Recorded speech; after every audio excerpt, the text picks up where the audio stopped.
পরিবেশের মধ্যে দিয়ে বেরিয়ে পড়লাম সকাল সকাল কাজের উদ্দেশ্যে।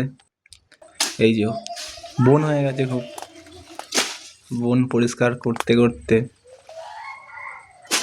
রাস্তা তৈরি করতে হচ্ছে।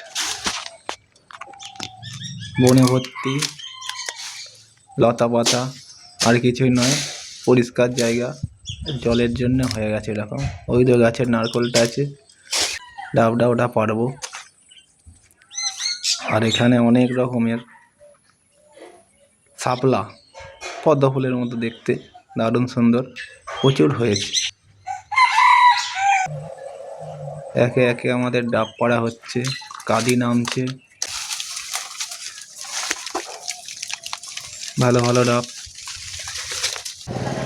তারপর সব ছাঁটাই হলো, তারপর লোড করা হলো, ব্যাস। আমি শেষ করলাম ভিডিওটা।